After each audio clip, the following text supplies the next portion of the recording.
basta que Ana conseguiu realizar o seu maior sonho, que era de ser mãe. E eu quero, deixa você achar, em 1 Samuel, capítulo 1, Gênesis, Êxodo, Levítico, Números, Deuteronômio, Josué, Juízes, Ruth, 1 Samuel. Isso.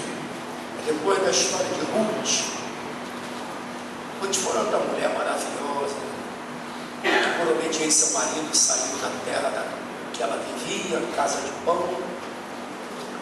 Interessante que ela foi até habitar com os amalequitas, e ela levou vida para os amalequitas, e os amalequitas deu morte para ela. Ela fugiu da cidade dela, ela era de Judá, uma das tribos mais poderosas. Nós com toda certeza ia voltar a ver pão ali, mas ela, talvez até por obediência ao marido, ela foi para a terra dos inimigos, e lá ela perdeu toda a sua família, mas ela ganhou uma nora maravilhosa. Esses dias eu estava lendo quando as duas noras de Ruth diz para ela, né? Ou melhor, de Noemi. Ruth é uma das noras. Uma das duas noras de Noemi diz para ela: ó, nós vamos contigo. É raro hoje você ver uma nora, né? Na verdade, dizer que vai com a sogra. É verdade. Até gente que diz que feliz era Adão que não tinha sogra, mas a gente entende ali que a Noemi, com toda certeza, foi uma bela de uma sogra. Se não fosse, as noras não viriam atrás dela. E ela, com todo o jeito dela, conseguiu fazer de Ruth uma mulher, tirou ela até dos deuses pagãos que ela servia, e colocou a Ruth na história de Jesus Cristo, que na genealogia de Cristo, em Mateus capítulo 1, a Ruth era uma moabita, faz parte da história de Cristo, e ela gerou o nosso grande rei Davi. Amém, igreja? Ela gerou Obed gerou Jessé, e Jessé gerou Davi. Por acreditar na sua sogra Noemi, ela disse: o seu Deus será o meu Deus. A Noemi chegou até a dizer: vai embora, mulher, mesmo que eu tenha outro filho, você vai esperar ele crescer para casar com ele? E ela disse: não, teu Deus será meu Deus, eu vou contigo. Que alegria, né? O que me chama a atenção é isso, ela ter conseguido ganhar a sua nora. Tem gente que desfaz, né? Da sogra, tem sogra que desfaz da nora. Mas é isso aí. Deixa eu falar contigo aqui de Ana, que isso aqui é o que interessa para a gente. Então, irmão, Ana quer dizer graça. E foi pela graça que ela conseguiu realizar o sonho dela. É lógico que o sonho de Ana era de ter um filho. Eu não sei qual é o teu sonho. Eu vou dizer só uma coisa para você: seja qual for esse sonho, você só vai realizar ele estando na graça. A graça é Cristo. A graça é o favor que nós não merecemos, mas que Deus, pela misericórdia, faz. Amém, igreja? E o apóstolo Pedro diz que nós devemos crescer na graça e no conhecimento. Cresça na graça, cresça em Cristo.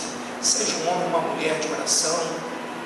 Pegue na Bíblia, estude a palavra de Deus, para você crescer e deixar de ser menino, né? Eu estava dizendo isso aqui outro dia, que pessoa que não cresce na graça, ele fica menino, ele é levado por qualquer coisa. Tem gente que qualquer coisa atrai ele, qualquer convite que surge ele vai. Tem gente que acredita em cada coisa que eu não vou te falar, irmão. Eu vou nem comentar para mim não me entristecer, mas tem gente que acredita em cada coisa, cada loucura, cada maluquice, é porque são meninos na fé. Amém, igreja? Não cresceu na graça. Cresça na graça, cresça em Cristo. E como eu disse para você, ela realizou o sonho dela, e você vai realizar o seu. Diga: eu vou em nome de Jesus. Você não pode perder a esperança. Olha, a esperança é quem vai te motivar para você chegar onde você quer. Amém, igreja? É a esperança. Não perca. Como eu estava dizendo para você no Romanos capítulo 8, versículo 24, a Bíblia fala que pela esperança nós somos salvos. Não perca essa tua fé. Acredita. Deus é poderoso para realizar o seu sonho. E a história de Ana começa assim, ó. Houve um homem em Ramataim, Zofim, da região montanhosa de Efraim, cujo nome era Eucana. Eucana no hebraico significa possessão de Deus. Amém, igreja? Era um homem que era possesso de Deus. E aí nós aprendemos uma coisa bacana, né? Ser possesso de Deus. Tem tanta gente aí que luta para ser possesso por Satanás. Vamos ser um Eucana na vida, uma pessoa possessiva por Deus. Amém, igreja? Era por isso que ele, todo ano ele subia, ele ia para Jerusalém. Todo ano ele ia para Jerusalém para participar de tudo que acontecia em Jerusalém. Provavelmente essa subida que ele fazia aqui era pelas 3 festas que os judeus comemoravam. Amém, igreja? Mas é engraçado você perceber uma coisa, né? Está me vindo agora isso. Ele subia de ano em ano para participar daquela festa. E a Ana não tirava proveito da festa. Tem muita gente assim, que ele vem para a igreja, mas ele não está participando da festa. Ele não está tirando proveito da comunhão com Deus.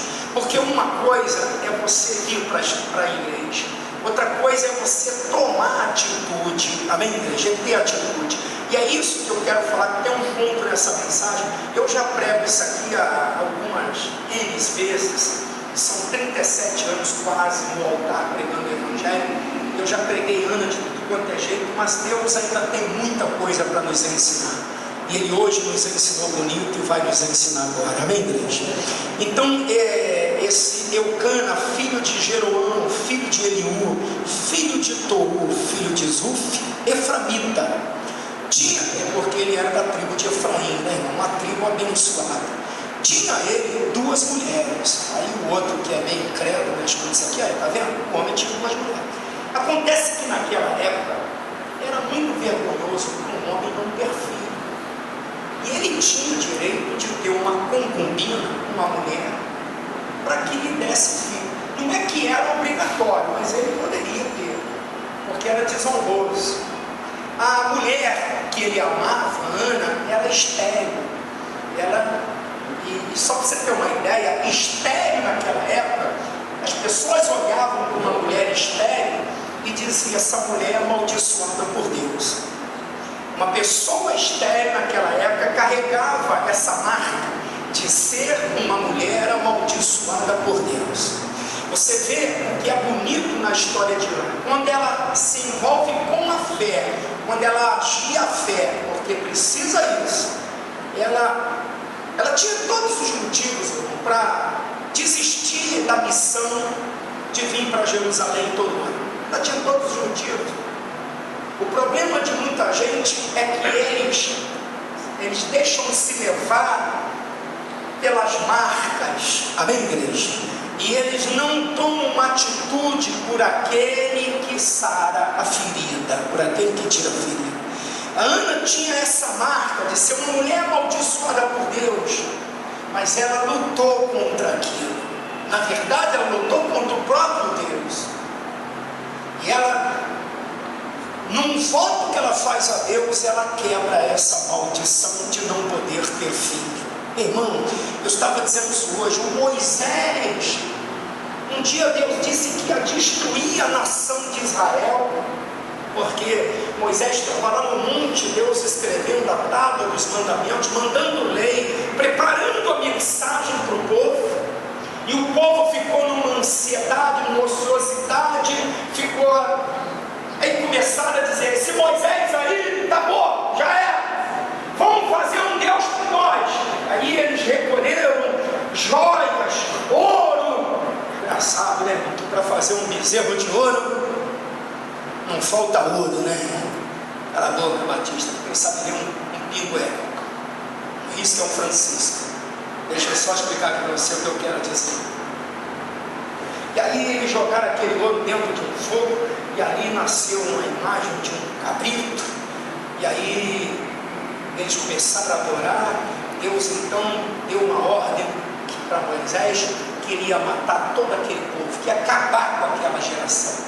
Moisés então intercedeu por aquele povo. Moisés disse: Senhor, se tu fizer isso, as nações vão dizer, sabe o quê? Que o Senhor tirou eles do Egito, e como não pôde introduzi-lo, como não pôde colocar numa terra prometida, então o Senhor os matou no deserto. A colocação de Moisés foi profunda, né, irmão?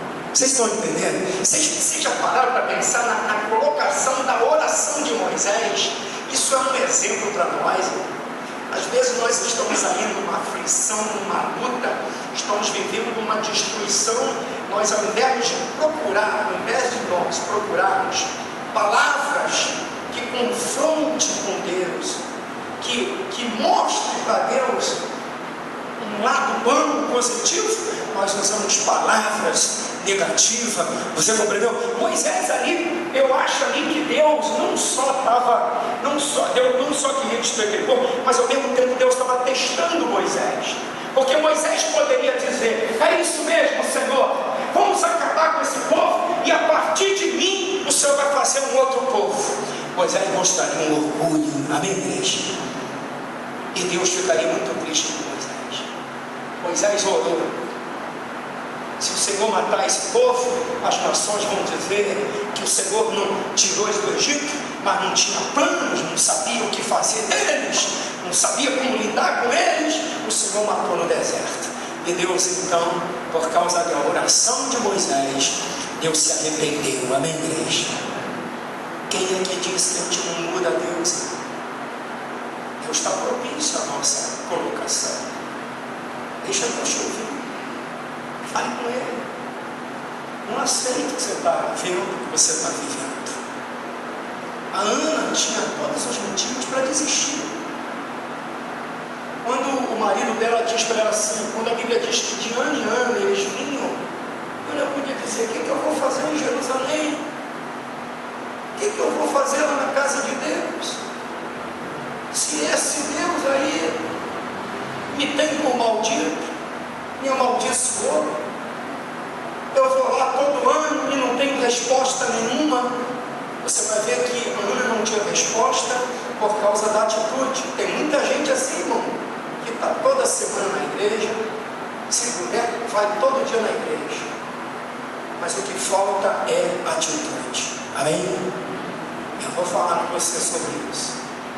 Então diz o texto que ele tinha duas mulheres.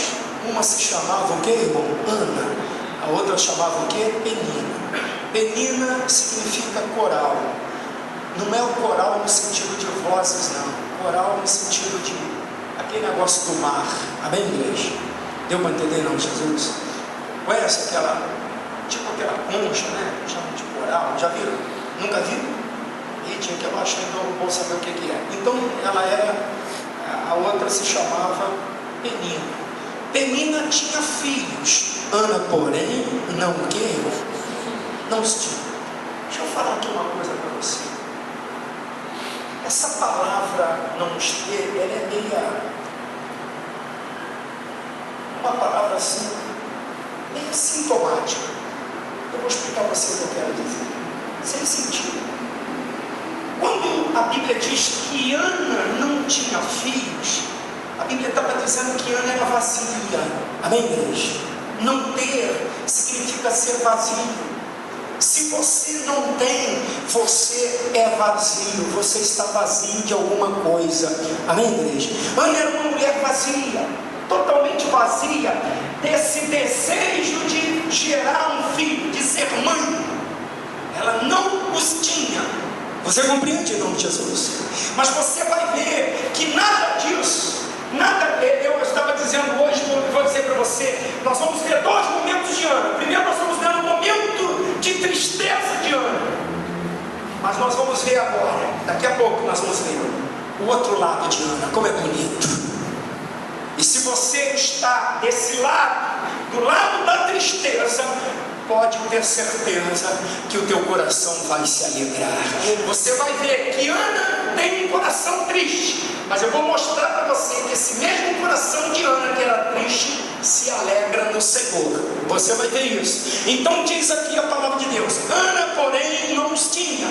Este homem subia da sua cidade. De que maneira que ele subia, irmão? De ano em ano. Todo ano Penina se preparava. Eucana, melhor dizendo, marido de Ana. Todo ano ele se preparava, provavelmente nas festas dos judeus, que era uma sequência da outra. E esse homem devia poupar, devia economizar. Ele não era um homem pobre, ele foi filho de reis, ele era um homem de condições. Na verdade, a descendência dele. Esse homem, então, todo ano ele se preparava, e ele provavelmente ele dizia para sua mulher Penina, que tinha seus filhos, e dizia também para Ana: olha, está chegando a hora da gente ir para Jerusalém. Amém, igreja? Vamos lá, porque lá nós vamos sacrificar o Senhor, nós vamos adorar o Senhor. Imagine Ana, de ano em ano. A Bíblia não fala quantos anos. Eu sempre, quando prego a história de Ana, eu nunca esqueço de dizer uma coisa: Ana queria um filho, mas Deus tinha preparado para ela um profeta. Amém, igreja? Quando a gente não tem resposta de alguma coisa, é porque Deus está preparando algo melhor. Amém, Jesus. Você crê nisso? Posso ouvir um amém? Um glória a Deus? Um aleluia. Você entende em nome de Jesus? Quando não se tem uma resposta de imediato, não abaixa a cabeça. Eu vou falar mais uma vez para você, não sei se você acredita. Eu estava aqui orando,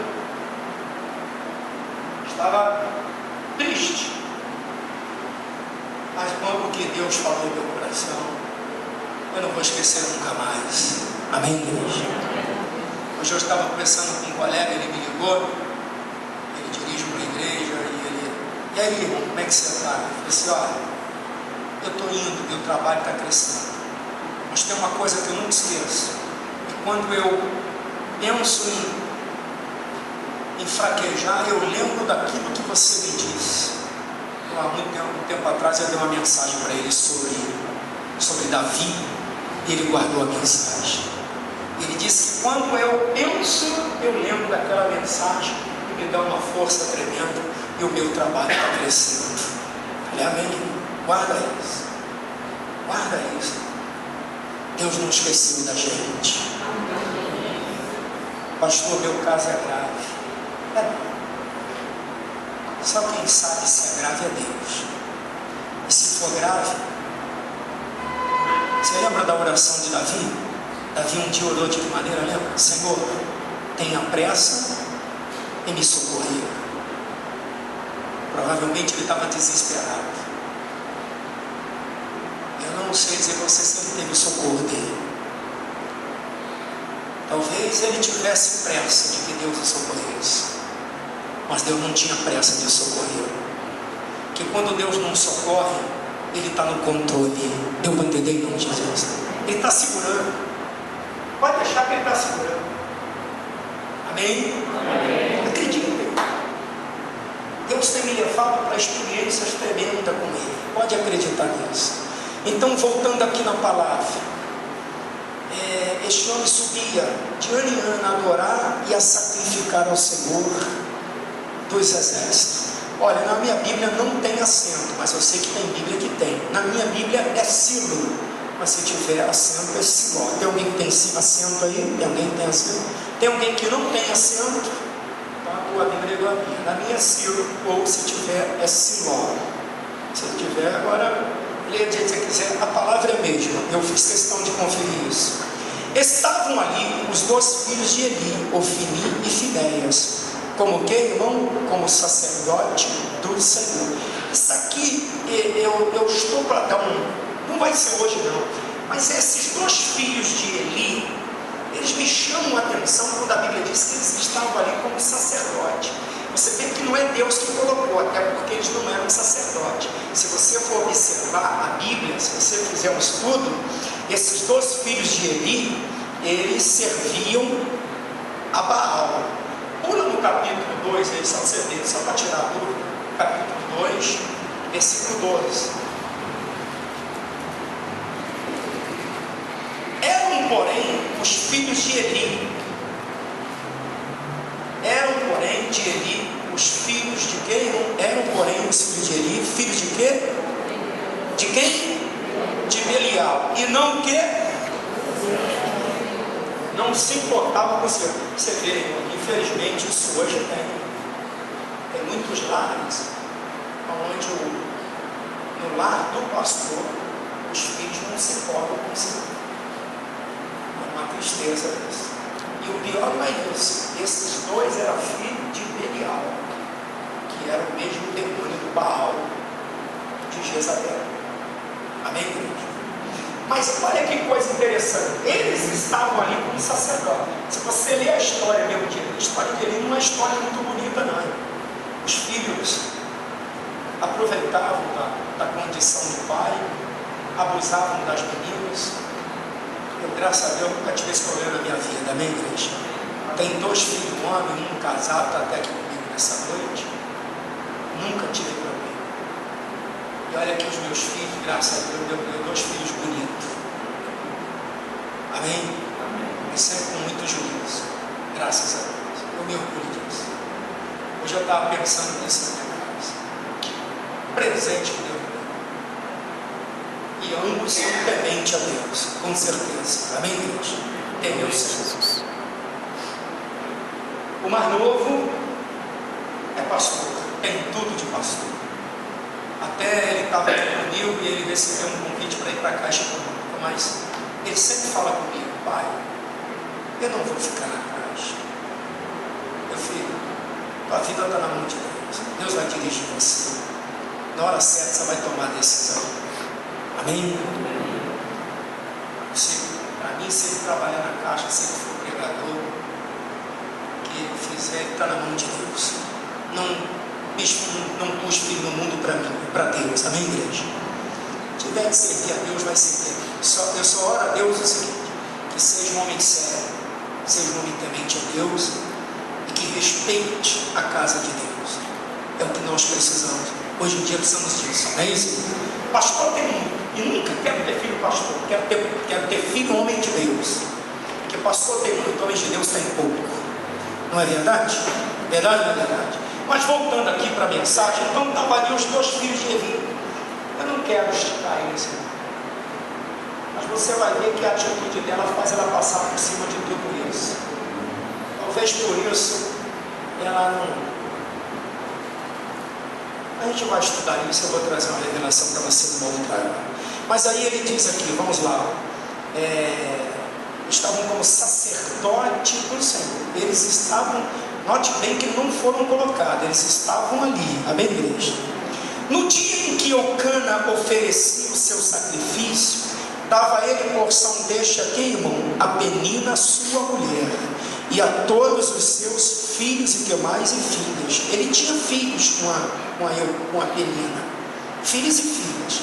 A Ana, porém, dava porção, que, irmão, dupla, porque ele amava, ainda mesmo que o Senhor o houvesse deixado o que? Cego.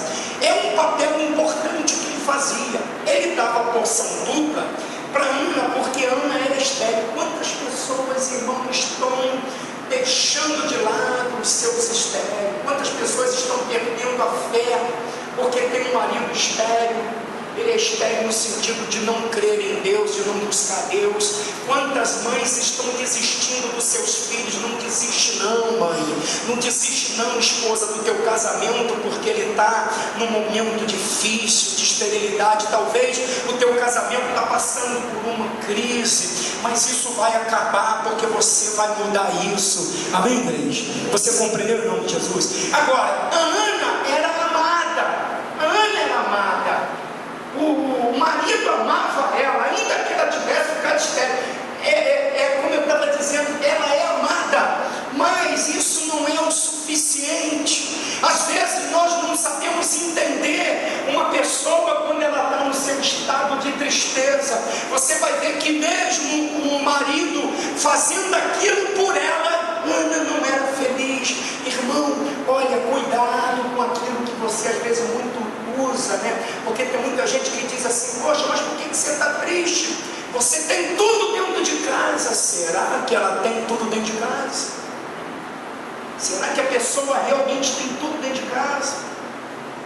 Às vezes é um ato até meio covarde. Você vai ver que o marido dela vai chegar e perguntar para ela: Ana, por que você está chorando? A impressão que a gente tem é que o marido de Ana achava que ela não tinha motivo nenhum para chorar. Cuidado, irmão. Amém, igreja? Cuidado. Às vezes nós achamos que as pessoas não têm motivo para nada. E tem muita gente aí, irmão, que está chorando e nós não estamos vendo. Amém, igreja? Sabe por que está chorando? Porque embora você dá isso, você dá aquilo, você ama, mas essa pessoa tem necessidade de alguma coisa. Você compreende? É como eu estava dizendo para você, a tristeza de Ana não permitia com que ela participasse daquela festa. E você vai ver o que a rival faz com ela. Ele diz aqui o texto, deixa eu ler de novo. A Ana, porém, dava porção dupla, porque ele amava, ainda que o Senhor houvesse deixado o que? Isto é, não abandona os seus estéreis, não abandona. Você está aí querendo entregar, você está querendo abrir mão do teu casamento, você está querendo abrir mão do teu emprego, porque lá você está tendo dificuldade, porque você não está conseguindo aquilo que você tem desejado, aquilo que você tem sonhado. Isso não é a maneira de você mudar a tua história. A tua história você muda tomando se colocando de pé diante de Deus. Amém, igreja? Porque olha, a gente só se esbarra em alguma coisa quando a gente se põe de pé. Quando a gente fica deitado, a gente não esbarra em nada. Se você não se colocar de pé, você não vai se esbarrar. Amém, igreja? Você tem algo que você precisa se esbarrar. Você tem uma bênção que você tem que se esbarrar nela. Mas ficando sentado, você não vai esbarrar nessa tua bênção nunca. Amém, igreja? Toma uma atitude. Foi o que a Ana fez, que eu quero falar com você. E ele diz aqui, ó, vamos lá em nome de Jesus, ó. A sua rival, ou melhor, tá certo. A sua rival a provocava excessivamente para o que, irmão? Por que a rival a provocava? Para irritar. Porquanto o Senhor lhe havia o que, irmão? Cerrado a madre. E assim fazia ele de ano em ano. E todas as vezes que Ana subia à casa do Senhor, a outra o que, irmão? A irritava, pelo que chorava e que mais? Deixa eu falar uma coisa para você. A Ana não percebeu isso. Tem gente que não percebe, é o que eu estou dizendo. Olha aqui está uma resposta. Por que Ana subia todo ano para Jerusalém e ela só subia? O papel dela, ela era acompanhante do marido. Irmão, deixa eu dizer uma coisa aqui para você. Você não está aqui para ser acompanhante de ninguém, mas você está aqui para ser acompanhado por Jesus. Agora preste atenção numa coisa aqui. Cuidado que dentro da igreja está cheio de penina. Cuidado, irmão, para você não encontrar uma penina, para não fazer você parar, desistir. Por que a rival a provocava na casa do Senhor? Porque certamente a rival sabia o que estava dentro daquela rival, aquela força espiritual, sabia que se Ana tirasse proveito daquele momento na casa do Senhor, ela mudaria a história dela. Amém, igreja? Você compreende em nome de Jesus? Ela mudaria. Lógico que o inimigo sabe o poder da oração, o poder de uma adoração, o poder de um sacrifício para Deus. Ele sabe. Então ele às vezes provoca e ele permite. Irmão, eu sempre